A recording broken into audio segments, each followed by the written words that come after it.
How to delete your UberEats account. So hello guys, welcome back to my YouTube channel. In this video I'll be showing you how you can easily delete your UberEats application, UberEats account on from your device. So without any further ado, let's get started.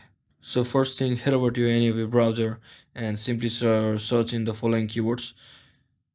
And once you search in that, you simply need to click on the first link from over here, and as you can see there is an option called delete my Uber account, and simply click on it. Once you click on it, simply continue with the Google from which you logged in as in your account in the official Uber application. And once you do that, and as you can see, once you do that, simply click on continue from the bottom below here.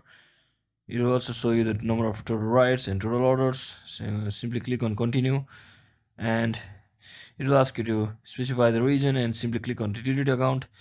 And as you can see, your account delete request was successful, and you will now be logged out. So that's exactly how you do it, guys. So don't forget to like and subscribe to the channel. See you on the next video.